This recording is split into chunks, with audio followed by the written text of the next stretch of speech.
श्रीमद् भगवद गीता का संदेश आधुनिक मानव के लिए कितना उपयोगी है, कितना महत्व का है।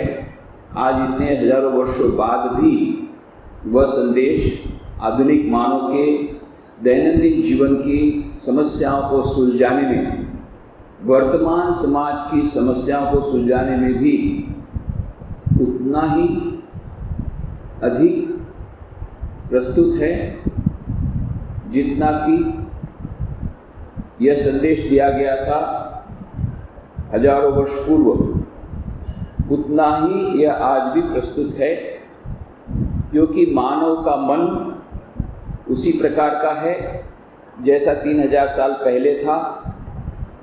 उस समय कौरव पांडवों के बीच में युद्ध होते थे, अब सगे भाइयों के बीच युद्ध होते हैं, सगे भाइयों के बीच में झगड़े होते हैं, परिवार के सदस्यों के बीच में झगड़े होते हैं, सास बहू के झगड़े पुराने हो गए, माँ बेटी के बीच में झगड़े होते हैं। तो यह जो परिवार के सदस्यों के बीच की जो लड़ाई कहाँ तक पहुँचती है, महाभारत का युद्ध ऐसा बड़ा युद्ध आज तक हुआ नहीं। केवल 2 भाइयों के बीच के युद्ध को सारे विश्व का विनाश करने में वो सक्षम होता है। तो यह जो मानव मन है जिसमें हिंसा की भावना है, काम क्रोध लोभ मोह मद मत्सर, ये शत्रु, ये महाभारत का युद्ध भीतर में हमारा सब समय चल रहा है। और कभी कभी हम लोग उस युद्ध में जब निराश हो जाते हैं, हताश हो जाते हैं, तब हम कहते हैं अर्जुन के समान मैं युद्ध नहीं करूँगा, पलायनवाद को सोचते हैं कि नहीं मैं जंगल चला जाऊँगा, मैं भिक्षा लेकर के भिक्षा से काम चलाऊँगा, मैं युद्ध नहीं करूँगा। कोई कोई तो यहाँ तक कि आत्महत्या तक कर लेते हैं। ये सब एस्केपिज्म है, पलायनवाद है। समस्याओं से जूझने का जो संदेश भगवान श्री कृष्ण ने दिया वो आज उतना ही महत्व का है। एक विद्यार्थी जब रिजल्ट अच्छा नहीं आता है या परीक्षा जब आती है तब वो टेंशन में आता है, वो परीक्षा से ड्रॉप आउट लेता है, या परीक्षा में रिजल्ट खराब आता है तो वो जो आत्महत्या की सोचता है, वो उसी प्रकार का पलायनवाद है जैसा पलायनवाद अर्जुन ने दिखाया था। और इसीलिए गीता का प्रारंभ ही होता है अर्जुन विषाद योग। इसका मतलब ये नहीं कि हमारे जीवन में जब विषाद आए तब उसी समय से यह गीता का संदेश हम सुने, पर जिस प्रकार से मेडिसिन के क्षेत्र में प्रिवेंटिव मेडिसिन होती है कि आप यदि कुछ ऐसे कार्य करें, नियमित रूप से व्यायाम करें, उस प्रकार का भोजन करें, तो आपको डॉक्टर के पास जाने की आवश्यकता नहीं रहेगी, मेडिसिन लेने की आवश्यकता नहीं रहेगी। ये है प्रिवेंटिव मेडिसिन। जैसे प्लांट में ब्रेकडाउन मेंटेनेंस होता है, प्रिवेंटिव मेंटेनेंस होता है। यदि मशीन को हमने ठीक से, या हमारी गाड़ी को या कोई भी मशीन को, चाहे रेफ्रिजरेटर का मशीन हो, चाहे मोटर गाड़ी का मशीन हो, चाहे मोटरसाइकिल का मशीन हो, चाहे प्लांट में मशीन हो, उनकी यदि हमने मेंटेनेंस ठीक से की, उसका सर्विसिंग किया टाइम टू टाइम जैसा उसका शेड्यूल है उसके बाद, तो हमें ब्रेकडाउन मेंटेनेंस करने की आवश्यकता नहीं रहेगी। उसी प्रकार से हमारे मेंटल ब्रेकडाउन के लिए भी, मेंटल ब्रेकडाउन आए उसके बाद भी गीता का संदेश हमारे लिए उपयोगी है। परंतु बेहतर तो यही है कि हमारा अर्जुन विषाद योग के समान विषाद न आए, उस प्रकार का प्रयत्न करें। और इसलिए भगवद गीता का संदेश सभी लोगों के लिए उतना ही प्रस्तुत है। जो लोग अर्जुन के समान विषाद में हैं, टेंशन में हैं, कोई न कोई समस्याओं से ग्रसित है, उनके लिए भी है, या जिनको अभी समस्या नहीं आई है, फिर आएगी अवश्य। जीवन का दूसरा नाम ही समस्या है, जैसे स्वामी विवेकानंद जी ने कहा। तो इन समस्याओं से जूझने के लिए, जो युद्ध करने के लिए जो टेक्निक है वो हमें भगवद गीता में मिलती है। और विभिन्न टेम्परामेंट के लिए, ऐसा नहीं है कि कोई एक ही टेम्परामेंट के लिए। तो अर्जुन को श्री भगवान श्री कृष्ण ने बहुत प्रकार से समझाया है। यह जो 18 अध्याय में हम देखते हैं कि ज्ञान की भी बातें कही, भक्ति की भी बातें कही, योग की बातें कही। तो क्यों इस प्रकार से किया कि अर्जुन के माध्यम से उन्होंने सारे विश्व के सभी प्रकार के मनुष्यों के लिए सामग्री दी है। अर्जुन तो एक माध्यम है, जैसे हमने कहा सर्वोपनिषदों गाओ। हम लोगों ने यह जो गीता के प्रारंभ में हम चर्चा करते हैं, ये प्रश्न जो ध्यान संबंधी श्लोक हैं या महात्मा संबंधी श्लोक हैं, इनकी आवृत्ति क्यों करते हैं?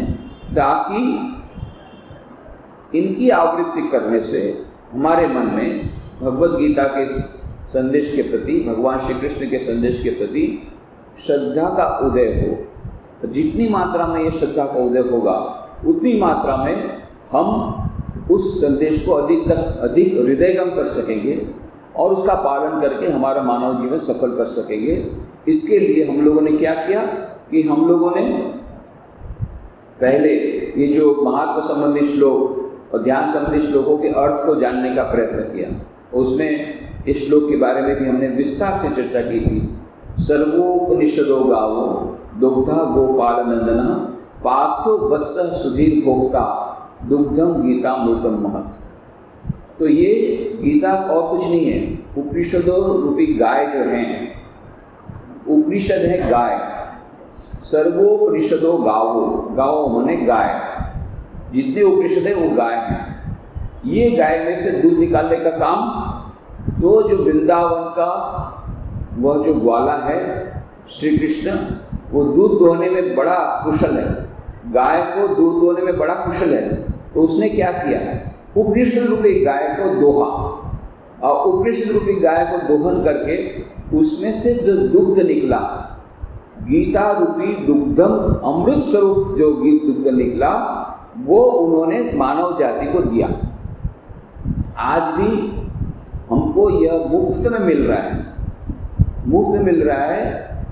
अमूल का तो भाव बढ़ता जा रहा है दूध का, पर यहाँ पर कोई कीमत नहीं है। भगवद गीता के पुस्तक भी यहाँ तो निःशुल्क मिलती है आश्रम में। आप गीता प्रेस गोरखपुर में जाइए, 1 रुपये में मिलती है। 8 आने में मिलती, पहले 2 आने में मिलती थी, अभी 1 रुपये में मिलती है। तो ये अमृत निःशुल्क मिल रहा है।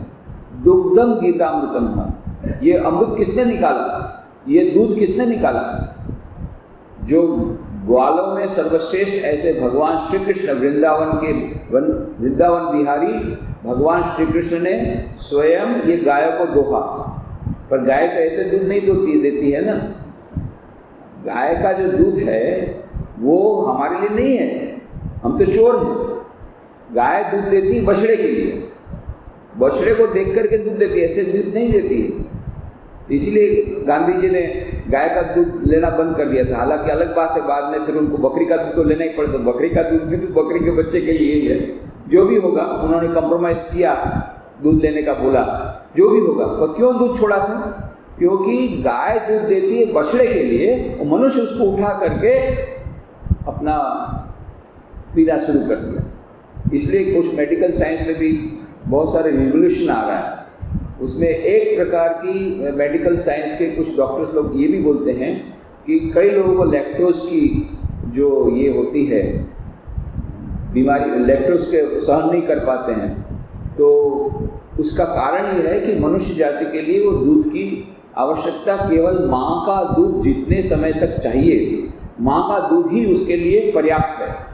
जब उसकी उम्र बढ़ गई, माँ के दूध की आवश्यकता नहीं, तो कोई और दूसरे दूध की आवश्यकता नहीं है। ऐसा भी कुछ लोग बोलते हैं, दूध लेने से और भी स्वास्थ्य बिगड़ता है, ऐसा भी कुछ लोग। कुछ लोगों को तो लैक्टोज के लिए उनका रेजिस्टेंट, उनका पावर, उनका लैक्टोज के उसमें उनको यही रहता है, वो ले नहीं पाते हैं, कोई भी प्रकार का लैक्टोज नहीं ले पाते हैं, ऐसा भी कुछ है। तो जो भी होगा, यह जो दूध है वो गाय देती कब? बछड़े के लिए। तो बछड़ा कौन है? बछड़ा है अर्जुन। सर्वोपनिषदो गावो दुग्धा गोपाल नंदन। गोपाल नंदन, वो जो नंदन गोपाल, ये दूध दोहने वाला है। और गाय कौन है? उपनिषद है गाय। सर्वोपनिषदो गावो दुग्धा गोपाल नंदन पार्थो वत्स। पार्थ जो है, अर्जुन है, वो वत्स है, वो बछड़ा है। सुधीर भोक्ता, और दूध पीने वाले कौन हैं? हम लोग सब। मुफ्त में दूध मिल रहा है, गीता रूपी अमृत का दूध हमें मुफ्त में मिल रहा है, मुफ्त में मिल रहा है। और इस दूध ये उपनिषदों का सारा सार, ऐसे हम उपनिषद देखने जाएं, वेद तो इतने बड़ा महान ज्ञान का भंडार, उसमें का जो फिलोसॉफिकल पोर्शन, दार्शनिक पोर्शन, वो है उपनिषद। 108 उपनिषद, ऐसे तो कई उपनिषद हैं पर 108 मुख्य माने जाते हैं। उसमें से 20 उपनिषदों पर आदि शंकराचार्य ने भाष्य लिखे हैं। तो 108 उपनिषद पर अभी पुस्तक भी प्रकाशित हुई है, चौकुंबा ने वाराणसी से निकाली है, जिसमें कि संस्कृत में जो उपनिषद थे 108 उपनिषद, हमारे राजकोट के हमारे भक्त हैं केशवलाल शास्त्री, उन्होंने अनुवाद किया है 108 उपनिषद, ओरिजिनल मूल के साथ में उसका हिंदी अनुवाद करके उन्होंने दिया है। तो ये 108 उपनिषद, यदि हम उसको इतना भी ले रहे हैं, वैसे तो उपनिषद बहुत हैं, 108 जो मुख्य उपनिषद, इन सभी उपनिषदों को आप पढ़ें, उसको अर्थ समझने का प्रयत्न करें, कितना समय लगेगा और समझ पाएंगे? तो भगवान श्री कृष्ण ने क्या किया, ये उपनिषद रूपी गाय में से दूध निकाल लिया, ये दूध निकाल कर गीता रूपी दूध हमारे मानव जाति के लिए प्रस्तुत किया। बछड़ा है, पार्थ तो बछड़ा है, तो अर्जुन को केंद्र करके, अर्जुन एक प्रतिनिधि है मानव जाति का, एक मनुष्य जाति का, जो मानव के मन में बहुत प्रकार की समस्याएं आती हैं, इन समस्याओं का प्रतीक है अर्जुन। तो अर्जुन को केंद्र करके मानव जाति को यह संदेश दिया। तो हम लोगों ने अभी तक ये जो 250 चर्चाएं हुई, उसमें 9 अध्याय की चर्चा हमने समाप्त कर ली थी। 10वें अध्याय की चर्चा चल रही है विभूति योग, जहाँ पर कि बहुत ही महत्वपूर्ण जो श्लोक है 25वां श्लोक, उसकी चर्चा हम विस्तार से कर रहे हैं। महर्षिणाम भृगुरहम गिरामस्मेकमक्षरम यज्ञानां जपयज्ञोऽस्मि स्थावराणां हिमालयः।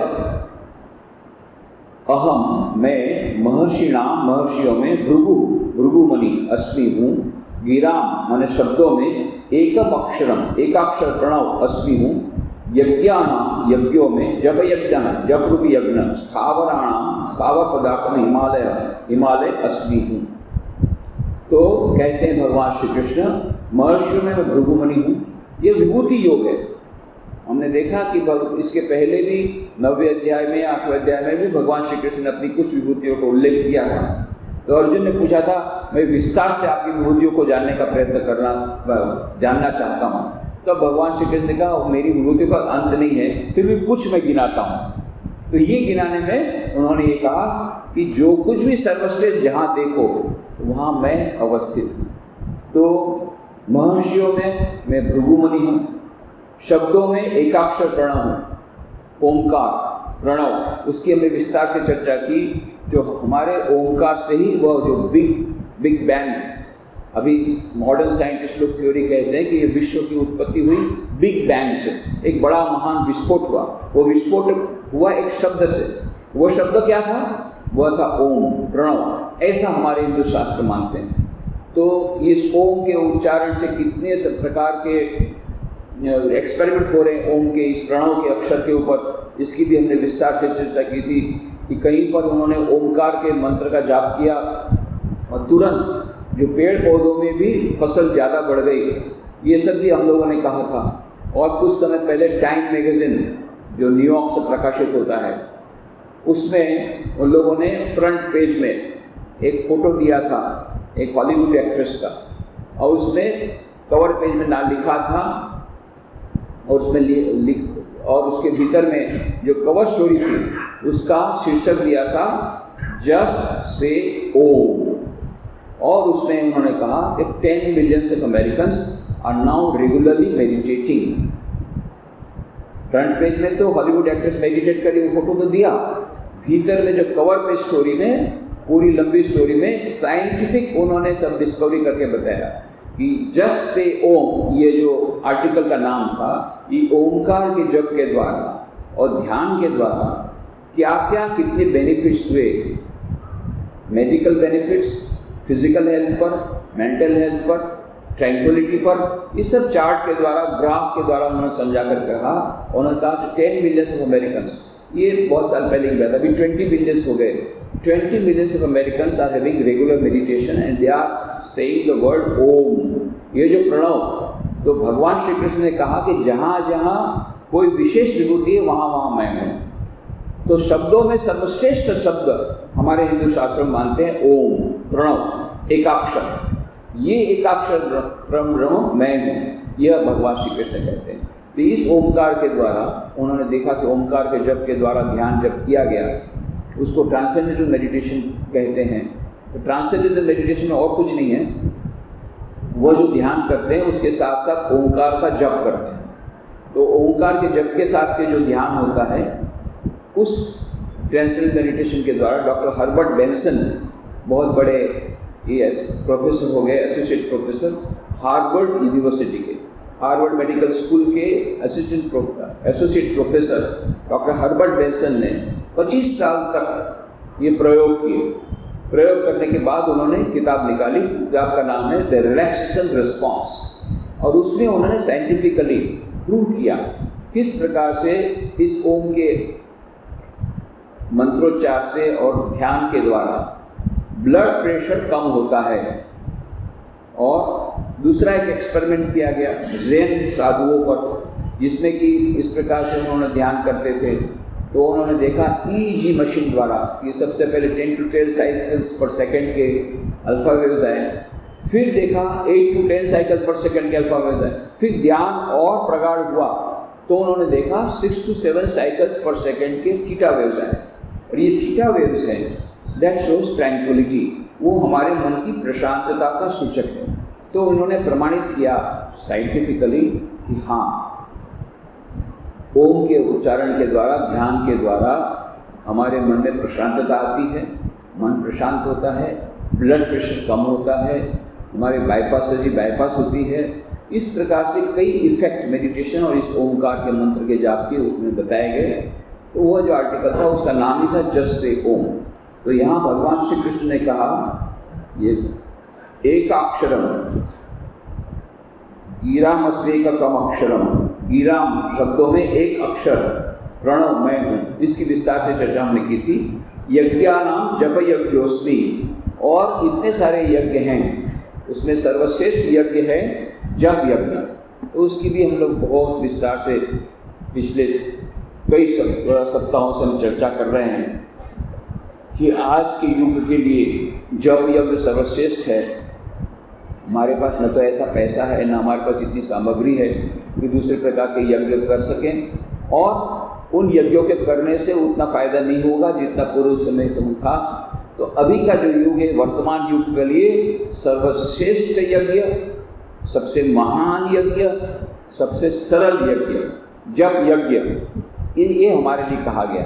ये जप यज्ञ के द्वारा, और ये केवल हमारे हिंदू शास्त्र में नहीं, मंत्र जाप का जो महत्व है हमारे हिंदू शास्त्रों में, जितने भी संप्रदाय हैं, वैष्णव संप्रदाय, चाहे वल्लभाचार्य संप्रदाय हो, चाहे जैन संप्रदाय हो, उसमें भी नवकार मंत्र के जप की बहुत महिमा है। नवकार मंत्र के लिए अलग अलग उनकी बहुत बड़े बड़े शिविर होते हैं, केवल नवकार मंत्र का जप कराते हैं। हमारे एक थे जैन बड़े इंडस्ट्रियलिस्ट थे वैसे तो राजकोट में, पर उन्होंने अपने जब रिटायरमेंट के बाद यही काम शुरू किया, हजारों की संख्या में जब बड़ी सभाएं करते थे और नवकार मंत्र का जाप करवाते थे घंटों तक। यही उनका मुख्य काम था।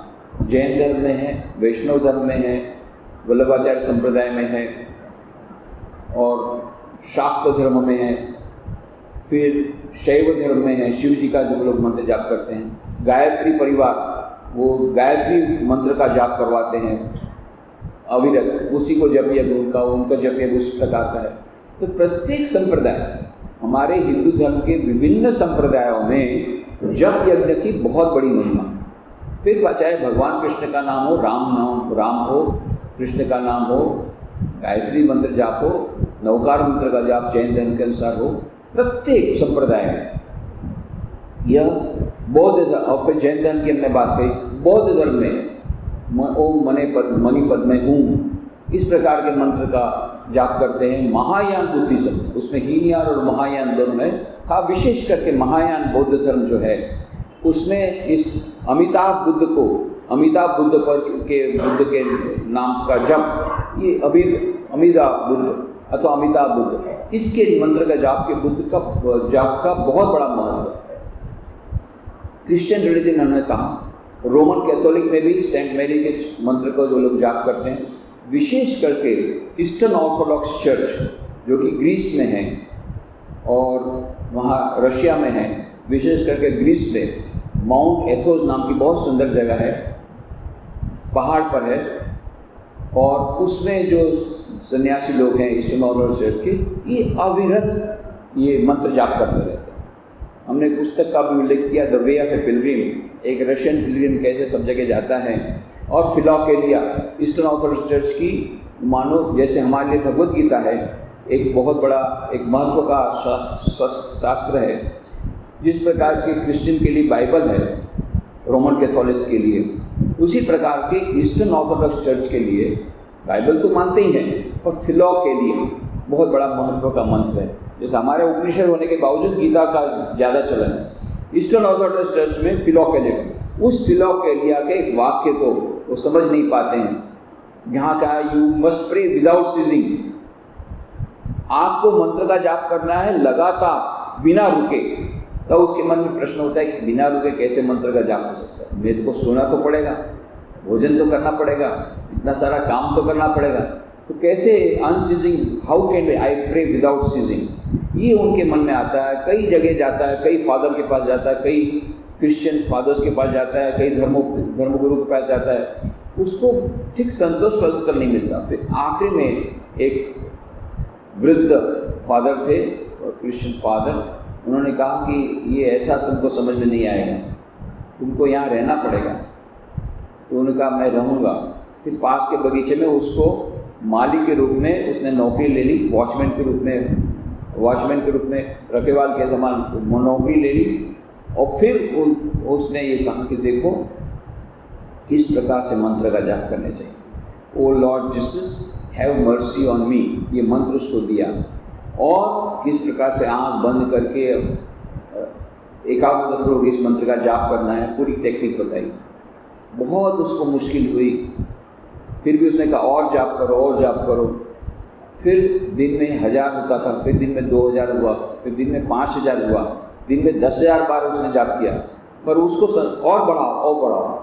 फिर उसके बाद शुरू में तो उसको बहुत तकलीफ हुई, बाद में मंत्र जाप अपने आप होने लग गया, ऑटोमेटिक होने लगी। जैसे ऑटोमेटिक गन होती, फट फट फट फट, जैसे गन से बाहर निकलता था शॉट, आपको कुछ करना नहीं पड़ता, बस चाप बटन दबा दिया, ऑटोमेटिक वो शॉट जाते रहते, हर बार ऐसा बना नहीं करना।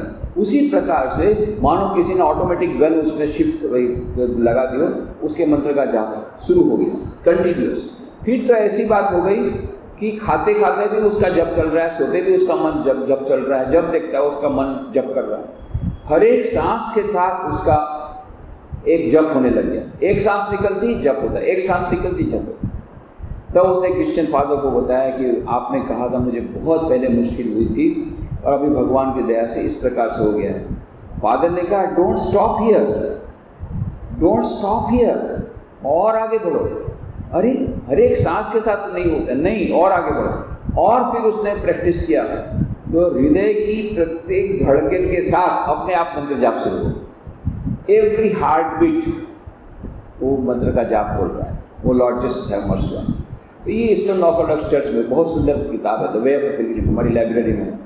तो इस प्रकार से ईस्टर्न ऑर्थोडॉक्स चर्च में, कहने का मतलब प्रत्येक धर्म में, न केवल हिंदू धर्म के विभिन्न संप्रदायों में, बात कही तक मैं वैष्णव धर्म में, जो चैतन्य महाप्रभु का जो धर्म है वैष्णव संप्रदाय, उसमें तो उन लोगों ने इतना अधिक मंत्र का जाप किया कि जो भी उसमें जो सन्यासी लोग रहते हैं उन लोगों को सुबह से मंत्र का जाप ही करना है।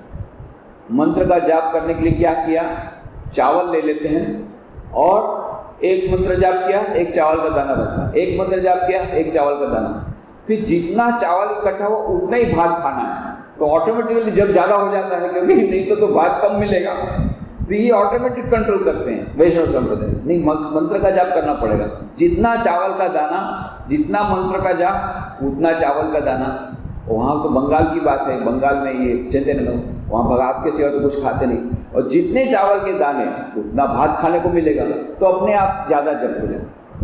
कहने का मतलब प्रत्येक संप्रदाय में, हिंदू धर्म के प्रत्येक संप्रदाय में और विश्व के जितने भी हैं, चाहे सिख धर्म हो, चाहे ईसाई धर्म हो, इस्लाम धर्म में भी, विशेष करके सूफी संप्रदाय में अनल हक ये मंत्र का जाप करते हैं। तो सभी संप्रदायों में, सभी धर्मों में मंत्र के जाप की बड़ी महिमा है। खास करके इस युग में यह यज्ञ सर्वश्रेष्ठ यज्ञ, मंत्र जप यज्ञ, यज्ञानाम जप यज्ञोस्मि। रासु यज्ञ होता था पहले के जमाने में, कितने हाथी, कितने घोड़ों का बलिदान देना पड़ता था, कितनी सोना मोहर लगती थी, कितने करोड़ों सोना मोहर लगते थे, कितना वो खर्चीला होता था। भगवान श्री कृष्ण ने हमारे लिए इतना सरल बना दिया। आपके पास एक भी नया पैसा न हो, पर आप मंत्र का जाप कर सकते हैं, ये यज्ञ कर सकते हैं, जप यज्ञ कर सकते हैं।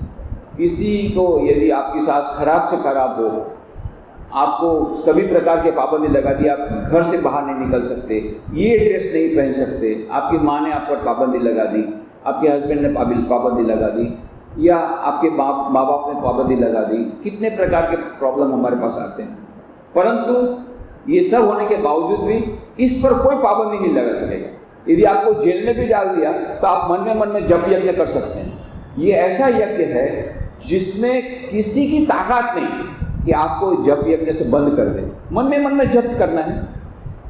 आपको यदि बांध के भी रख दिया जेल खाने में, बांध कर भी रख दिया, सभी प्रकार के बंधनों से बांध डाला, कई प्रकार की मुश्किलें हैं, जप यज्ञ हम कर सकते हैं और ये सर्वश्रेष्ठ यज्ञ है आज के युग के लिए। विशेष करके कहा गया, इसीलिए राम नाम ते राम अधिक करदासा, राम नाम राम से भी अधिक पावरफुल और अधिक महत्व का।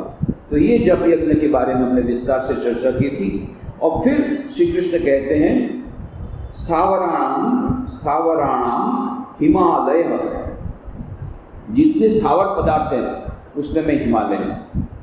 तो इसकी भी हमने संक्षेप में चर्चा की थी कि हिमालय अपने आप में अलग पर्वत है। तो जहाँ पर मैंने कहा, भगवान श्री कृष्ण ने कहने का मतलब जहाँ जहाँ तो विशिष्टता कुछ देखो वो मेरी है, मतलब ईश्वर की है, ये उस अर्थ में हमको लेना है। पर ऐसे भी देखें, हिमालय पर्वत अपने आप में एक अनूठा पर्वत है। वैसे तो ऐसा कहते हैं कि इस पर्वत में, हिमालय में कितने ऋषि मुनि ने हजारों सालों से तपस्या की, और हिमालय का दर्शन ही, भगवान श्री रामकृष्ण कहते हैं हिमालय का दर्शन मात्र से हमको अनुभूति होती है, आध्यात्मिक हमारी उपलब्धि होती है। वहाँ चढ़ना भी जरूरत नहीं है, केवल दर्शन मात्र से। और यदि किसी को दर्शन मात्र से, वो स्नो क्लेड हिमालय विशेष करके दूर से आप देखते हैं, जो ऐसा लगता है कि सोने के पहाड़ हैं। सुबह सुबह जब सूर्य की किरणें आती है, उस बर्फ पर रिफ्लेक्शन होता है, मानो सोने के पहाड़ हो। तो या धवल, दोपहर को देखते धवल, एकदम सफ़ेद रंग के वो पहाड़, वो जो बर्फ से आच्छादित पहाड़ों को देखने से ही मन में एक विशेष प्रकार की एक अनुभूति होती है। ये तो जिन्होंने दर्शन किया उनको मालूम है, जिन्होंने भी दर्शन किया है उनको मालूम है कि हिमालय का दर्शन कितना आह्लादक है। तो हिमालय का अपने आप में उसका दर्शन भी आह्लादक है। हजारों ऋषि मुनियों ने हजारों वर्षों से वहाँ पर तपस्या की है, इसके लिए भी वो पवित्र स्थान है, तो वो भगवान का स्थान है, वो भगवान है। और दुनिया में जितने पर्वत हैं उसमें से 7 जो कंटिनेंट हैं, 7 कंटिनेंट के 7 पर्वत ऐसे जो हाइट उनकी बहुत ज़्यादा है। इन सब में सबसे ज़्यादा हाइट है माउंट एवरेस्ट की, 29,029 फीट माउंट एवरेस्ट की हाइट है। उतने हाइट वाला कोई भी पहाड़ नहीं है। तो ये ऊंचाई की दृष्टि से भी हिमालय, जड़ी बूटियों सबसे ज़्यादा इसमें मिलती है, पवित्र प्राकृतिक सौंदर्य सबसे ज़्यादा यहाँ पर है। हजारों ऋषियों ने हजारों वर्षों से यहाँ पर तपस्या की, आध्यात्मिक रूप से संपन्न है, तो इनके दर्शन मात्र से ही होता है। इसीलिए स्वामी विवेकानंद जब अल्मोड़ा गए थे, अभी अल्मोड़ा जाना हुआ, पिछले सप्ताह 22 तारीख को हमारा रामकृष्ण कुटीर अल्मोड़ा जो है उसकी शताब्दी थी, जन्म शताब्दी, 100 वर्ष पूरे हुए। 22 मई 2016 को रामकृष्ण मठ मिशन के हमारे जो प्रारंभिक जो 16 सन्यासी स्वामी विवेकानंद के गुरु भाई, उसमें से स्वामी तुरायानंद जी महाराज, इन्होंने ये 22 मई 2016 को रामकृष्ण कुटीर का प्रारंभ किया था। उसके 100 साल पूरे हुए तो पिछले वर्ष उसकी शताब्दी का उत्सव शुरू हुआ। उस समय वहाँ पर था। तब ये चर्चा हुई कि स्वामी विवेकानंद खुद अल्मोड़ा आए थे 3 बार, 1890 में, फिर 1897 में, 1898 में, एक बार अमेरिका जाने के पहले। और स्वामी विवेकानंद के जीवन की कई घटनाएं, अद्भुत अद्भुत घटनाएं, अत्यंत महत्वपूर्ण घटनाएं उनके साथ अल्मोड़ा का संबंध रहा है। पर वहाँ पर स्वामी विवेकानंद जब 1897 में अमेरिका से वापस लौटे थे, तो उस समय उन्होंने उनका जब बहुत सम्मान किया गया। जहाँ जहाँ स्वामी विवेकानंद अमेरिका से जब वापस लौटे तो सब जगह उनका स्वागत किया गया। सबसे पहले वे आए कोलंबो में। उस समय कोलंबो, श्रीलंका, जिसको हम श्रीलंका भी कहते हैं, सिलोन, वो भारत का एक अंग था। बाद में उसको विभाजित किया गया। तो 1897 में it was a part of India. तो कोलंबो में स्वामी विवेकानंद जहाज से नीचे उतरे, बहुत भव्य उनका स्वागत हुआ। वहाँ से लेकर के फिर बाद में रामनाथ, रामेश्वरम, चेन्नई, मद्रास, उस समय का मद्रास, कलकत्ता, ये सब जगह वहाँ पर उनके बहुत भव्य स्वागत हुआ, जैसा एक विश्व विजयी का होता है। और उसके उत्तर में उन्होंने जो प्रवचन दिए, बहुत ही प्रेरणादायी प्रवचन, और ये प्रवचनों का संग्रह किया गया। उस किताब का नाम ही है lectures from Colombo to Almora. और इसी किताब को पढ़ करके सुभाष चंद्र बोस, नेताजी सुभाष चंद्र बोस, डॉक्टर राधाकृष्णन, जवाहरलाल नेहरू, चक्रवर्ती राजगोपालाचार्य, श्री अरविंद, महात्मा गांधी, ये सभी अत्यंत प्रभावित हुए थे। इन प्रवचनों में देशभक्ति की भावना ओतप्रोत है। स्वामी विवेकानंद ने अपने देश के बारे में जो कहा है, देशभक्ति के बारे में कहा है, देश के बारे में उन्होंने जो स्वप्न की बात की है और जैसा देश होगा उसकी भविष्यवाणी की है, सब उसमें है। Lectures from Colombo to Almora.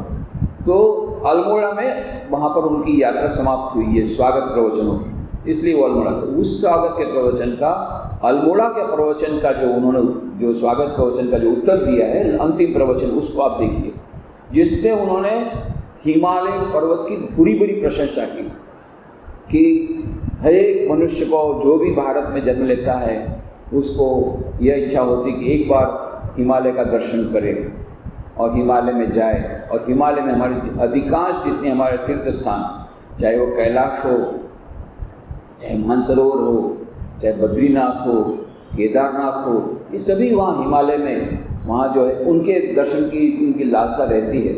और इसीलिए हिमालय के अंदर में जो देव, उसको देवभूमि कहा जाता है। उसका नाम ही देवभूमि, जहाँ देवता ब्रह्मांड रहते हैं।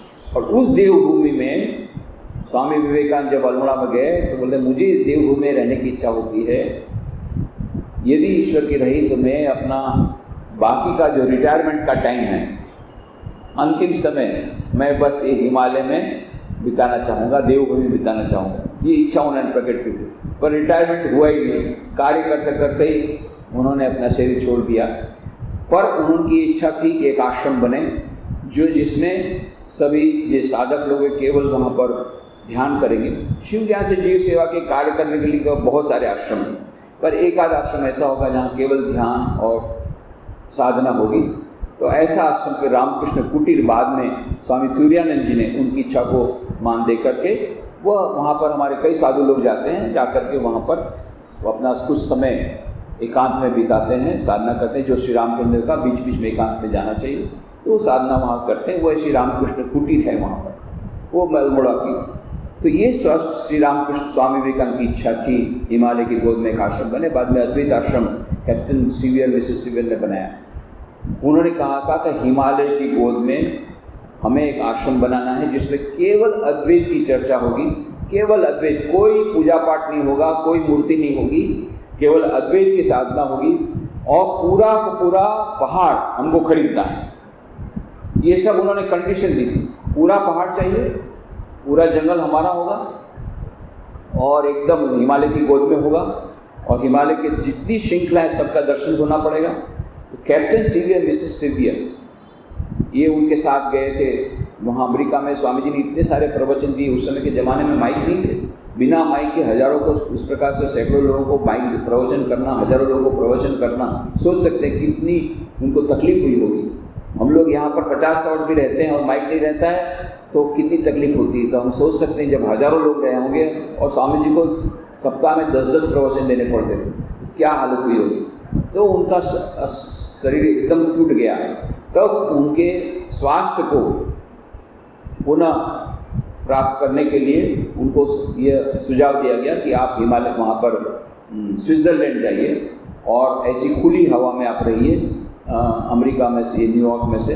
तो फिर वो स्विट्ज़रलैंड गए। स्विट्ज़रलैंड में उन्होंने अपना स्वास्थ्य वापस पाया। वहाँ पर स्विट्ज़रलैंड में आल्प्स पर्वत है, जैसे हमारे हिमालय आल्प्स पर्वत। आल्प्स पर्वत की हाइट ज़्यादा नहीं है। मुझे ऐसा था कि आल्प्स पर्वत में हमेशा आल्प्स पर्वत का जो भी फोटो देखा उसमें बर्फ़ रहते थे, तो मैंने सोचा हिमालय के समान इसमें भी हाइट होगी। नहीं, हिमालय में जिस प्रकार से बर्फ़ आच्छादित रहता है हिमालय, उसी प्रकार से आल्प्स पर्वत सब समय बर्फ़ से आच्छादित होता है, स्नो क्लेड होता है। उसकी हाइट कम है, फिर भी उसकी वहाँ की आबोहवा ऐसी है, इतना नज़दीक है नॉर्थ पोल के, सब समय आच्छादित रहता है, हाइट कम होने के बावजूद भी। और वहाँ ऊपर तक ट्रेन जाती है, कार नहीं जा सकती, रोड नहीं है, ट्रेन बहुत बढ़िया बढ़िया ट्रेन है, गोल्डन पास ट्रेन है, सिल्वर पास ट्रेन है, बहुत बढ़िया बढ़िया ट्रेन से, सुंदर सुंदर ट्रेन, छोटी छोटी ट्रेन एकदम ऊपर तक जाती, पहाड़ के नीचे ऊपर में। तो वहाँ पर जाने का मौका मिला, तब हमने देखा कितने सुंदर वो पहाड़ है। तो स्वामी विवेकानंद जब वहाँ पर गए तो वो पहाड़ को देखकर को उनको हिमालय की याद आ गई। तब उन्होंने कैप्टन सीवियर, मिसेस सीवियर को कहा कि मैं चाहता हूँ कि हिमालय की गोद में इस प्रकार एक आश्रम बने जहाँ केवल अद्वैत की साधना होगी। बाद में कैप्टन सीवियर, मिसेस सीवियर 1897 में स्वामी विवेकानंद जब लौटे, उनके साथ आए और बहुत खोजबीन करने के बाद उन्होंने मायावती, वो लोहाघाट के पास, पिथौरागढ़ डिस्ट्रिक्ट का पहले, अभी चंपावत डिस्ट्रिक्ट हो गया, वहाँ लोहाघाट नाम की जगह है, वहाँ के पास में 13 किलोमीटर ऊपर लगभग 6500 फीट की हाइट है, वहाँ अद्वैत आश्रम मायावती की स्थापना की। 65 एकड़ जमीन है, पूरा का पूरा पहाड़ अद्वैत आश्रम है। और दूसरी जो 300 एकड़ जमीन है आसपास की, जितने गांव हैं, उसके पंचायत के प्रमुख हैं ये अद्वैत आश्रम के अध्यक्ष स्वामी जी। तो 300 एकड़ जमीन में से कोई एक पेड़ भी नहीं काट सकता उनकी परमिशन के बिना। तो इतना घना जंगल आपको कहीं नहीं मिलेगा हिमालय में जितना हमारा अद्वैत आश्रम है। अभी भी टाइगर आते हैं, बाघ आते हैं। अभी भी कुछ दिन पहले आकर के एक बाघ आकर के हमारी डेयरी है वहाँ से गाय उठा के चला गया, एक बछड़ा था उसको उठा के चला गया। फिर उसकी माँ को इतना दुख हुआ, 3 दिन तक खाना नहीं खाया। हम लोग बहुत प्रयत्न किए, नहीं खाया तो नहीं खाया तो नहीं खाया, आखिर में गाय मर गई। अपने बछड़े को, नया बछड़ा था, उसको बाघ ले गया। तो आज भी वहाँ बाघ आते हैं, लेपर्ड आते हैं, इतना घना जंगल है। फिर स्वामी जी की इच्छा पूरी हुई है, हिमालय में वो आश्रम शुरू हुआ। तो जो भी होगा, ये हिमालय का अट्रैक्शन, हिमालय का आकर्षण, ये हर एक भारतीय को रहता है। स्वामी विवेकानंद को भी था, इसलिए उन्होंने अद्वैत आश्रम मायावती की स्थापना की। यहाँ भगवान श्री कृष्ण इसीलिए कहते हैं कि स्थावर पदार्थों में मैं हिमालय पर्वत, कहने का मतलब जहाँ जहाँ कोई भी श्रेष्ठ वस्तु देखो, प्रत्येक श्रेष्ठ वस्तुओं में मैं स्वयं वहाँ विराजमान हूँ। तो इसके बाद में आगे की चर्चा हम लोग अगले रविवार को करेंगे। आज यही समाप्त करें।